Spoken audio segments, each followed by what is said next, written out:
Hi, and welcome to the next drawing exercise. In this drawing exercise, we are going to be drawing a nut. Right, so this is the drawing sheet. First of all, before we start drawing the nut, I am going to be doing it, looks like it's in first angle orthographic projection. I'm going to start with the top view, then the front view, and then the left view. Yes, that's the other way I'm going to be doing it. But before we start drawing anything, we need information. So this nut is going to be M30. Like the bolt in the previous example, M30. Now, remember, across the flats, okay, that's one of the calculations. It's going to be times 1.5. 1.5. Sorry about the little comma there. That's 1.5, which will give us 45, which means it's going to be a 22 radius circle.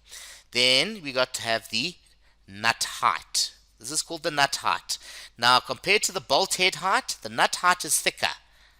Okay, it's M30 times by 0,8, which will give you 24 millimeters. So that's the height of the bolt, height of the nut height. As I say, I usually get very confusing with bolt height and nut height. Try not to get them too confused, but the nut height is 0,8, the bolt head height is 0,7. Right, so I'm going to draw a circle over here, and this circle is going to have a 45 diameter, or in other words, 22.5 radius. So I get my compass, and I get 22.5. There we go. 22.5. Alright, I'm going to choose an area where I'm going to draw my circle, and I'm going to draw it around here. Okay, and I draw my circle like that. Now this is actually proper. This is actually the top view of the nut. So this actually does correlate. Now in the meantime, I'm going to draw some construction lines. So I'm going to draw a construction line across like that. And I'm going to draw another one upstairs like that. Like this. Okay. And then, just like with the hexagon, construction line upstairs here. And then downstairs, you do another construction line. Just remember, it's always going to be in this orientation unless they tell you to orientate it a different way. Okay, so once you've got those lines over there, just get the 30 degree set square. Line up on the tangent of the circle. Scribe a line. Okay. Line up on the tangent of the circle and scribe a line. Okay, line up on the tangent of the circle, scribe a line, and line on the tangent of the circle with a 30 degree set square, and then scribe a line. There we go. And then you can also do this over here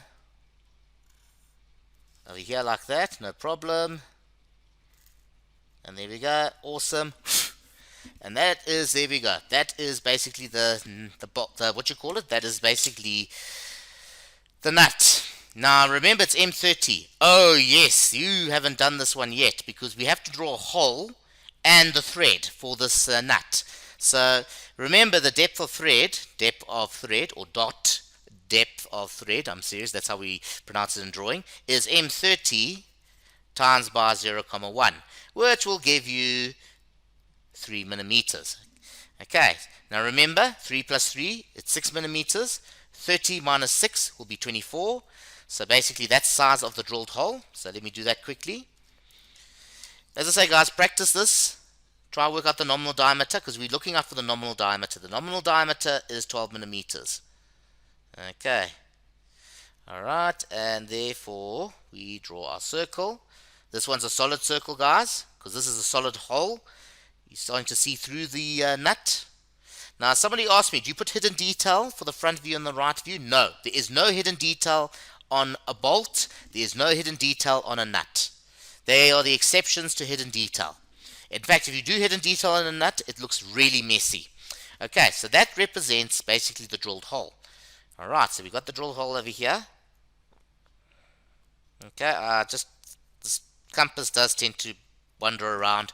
You see the pencil there is not coming correctly over here. I'm just trying to fix it up, make it look neater, if you see what I'm getting at. There we go. Now blended in nicely. Right, so now we're going to do the depth of thread. Now remember, that's going to be, well, this is the nominal diameter we've just done now. Now the depth of thread is basically just M30, which is 15 millimeters like that. Now remember, you break the arc in the first quadrant, or use your own discretion where you want to break the arc, but I always break it up in the first quadrant. So normally I start over here like that. Remember, it's a thin line. Okay, and you go over there, and that's it. That's all you do. It's a thin line, and that's it. Alright, so there we go. That is basically the top view of our nut. Now we are going to project it.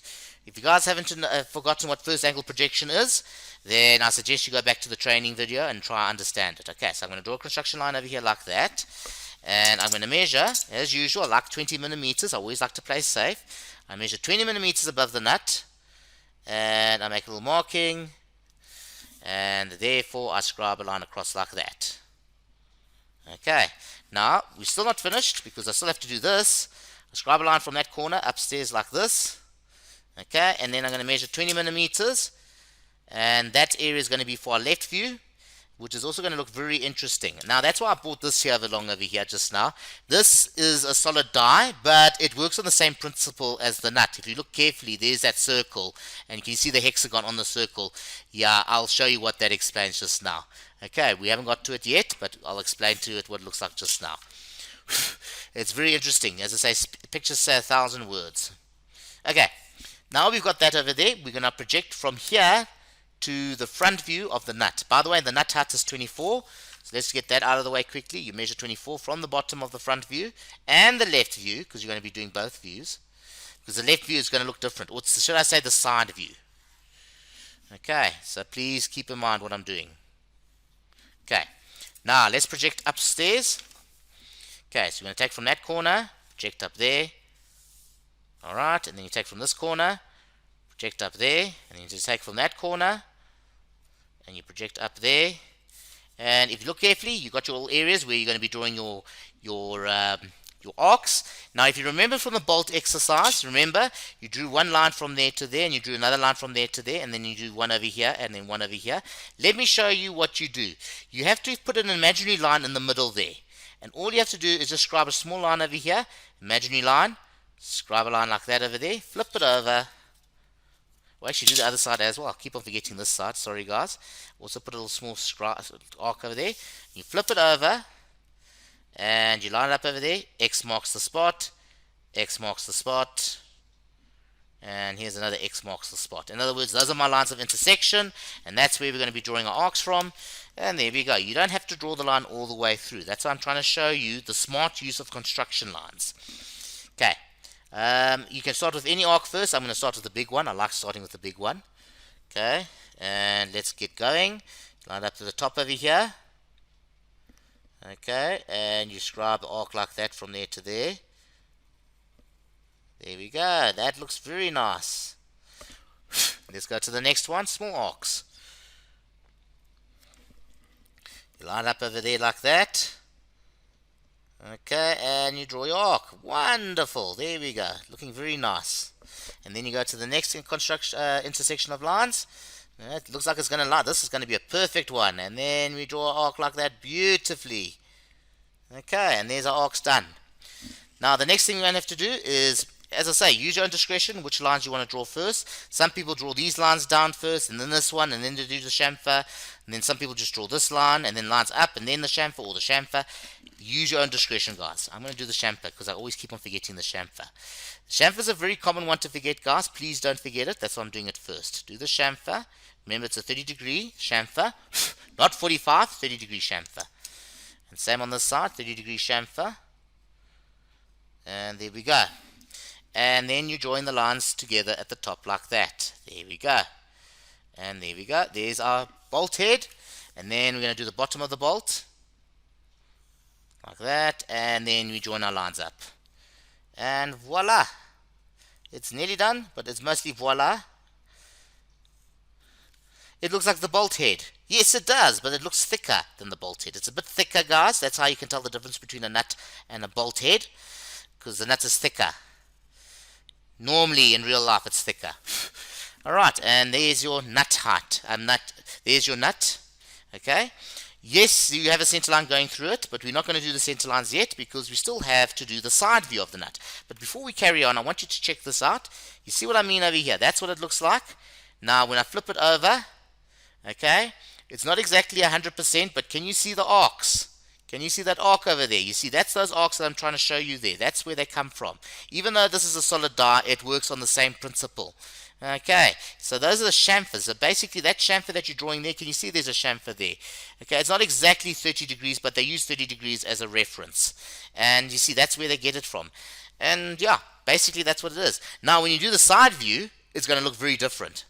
Okay, so how do you project to the side? Well, you forgot, this is first angle orthographic projection. You can pierce it at the bottom right corner of the front view. Okay, and then you're going to project from the middle, like that. Let's go a little bit bigger. And there we go, up to there. And then you're going to do the next one over here. And there we go, like that. Perfect. Now, all you have to do is scribe a line going upwards. Okay, to see where everything's going. Let's see if it's all equidistant. That's why I like first angle projection. It's very handy sometimes. Okay, and now you do the same thing like you do over here. You have to get these little intersections, but this one's quite easy because all you have to do is just put the intersection in that area, and that's all you have to do. Then you flip it over. Okay, line up on that intersection, cross it, cross it. Now you got those two intersections there. Get your compass. Okay, pierce it, get your arc,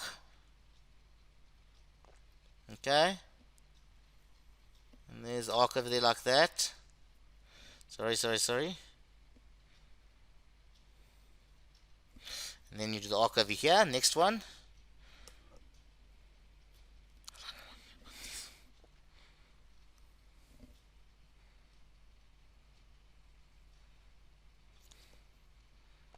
And there we go, there's the arc over there. Okay, now it's actually quite easy to draw the rest. There is no chamfer. There is no chamfer. Somebody said to me, why are you not drawing a chamfer, sir? Because there is no chamfer. I'll show you just now. Okay, and then you draw the solid line at the bottom. And before we forget, let's do the vertical lines. I will show you just now about the chamfer, but there's one thing I want to do before we run off. And it's something that a lot of people forget to do. And I'm telling you, even I forget sometimes. That's why I want to quickly do it before I forget. That's it. It's the center line. It's a very common thing to forget, guys. And it's like 1 mark in the exam that people lose by just forgetting a center line. Sometimes even 2 marks. So please make sure, put your center line in the middle over here, like we normally do. Okay, and then off to the right, off to the left, and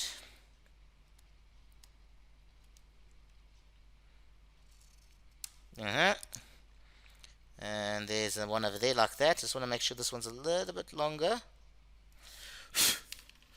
Okay, and then finally you also have to do a center line over here too, just a small one, because you have to represent that there's a hole inside of this nut. Okay, so there we go. That's how you draw your nuts. Okay, but before you run off, people ask me, why don't you put a chamfer? Because if you look at this one over here, can you see clearly there is no chamfer? Okay, it's actually a sharp corner. That little chamfer you see there is this little piece over here. Okay, that's the chamfer. But you see where that circle is ending up over there?